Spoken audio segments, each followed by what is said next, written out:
Chapter 3, Butcher. TL, Asuka. PR, Ash. The village's streets were uneven, rugged, and trodden, with puddles of water that could be seen all across them, glimmering under the sun. A young man and child were going toward Fletcher the butcher's house on the northern side of the village. If Roy remembered correctly, Fletcher was Susie's distant relative, and they'd visit each other occasionally. Maybe this can work. Ha! Look at you, Rooster Slayer. You're scrawny and weak. Even a bat's larger than you. You want to be my father's apprentice? Go home and stare at the sun like you always do, Brandon derided, sucking the snot that was drooling down to his lip. Roy trailed behind Brandon. The boy was barely 4 feet tall, while Roy was about 5 feet 4 inches. As he looked down at Brandon's bob cut, Roy pressed down on the strands of hair that stood out to flatten them down. Before Brandon could look back, Roy pulled his hand away. PRN, 4 feet is around 1.22 meters.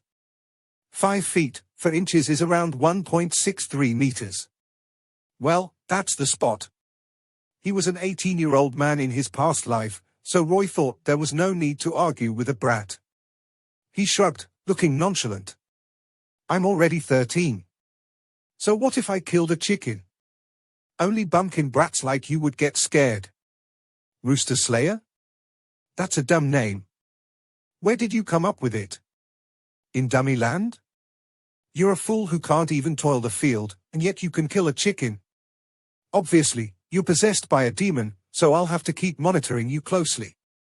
Wait, did you just call me a bumpkin?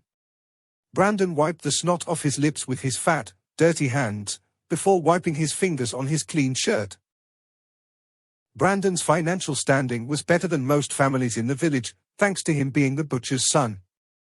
He never starved, and his clothes were always clean. Even though he was a young child, his peers were nothing but his sycophants. Because of that, he had a superiority complex since he was young, and he tolerated no insult toward his person. Hey, bumpkin. My father saw Queen Meve of Lyria and Revia at the Winter Solstice Festival.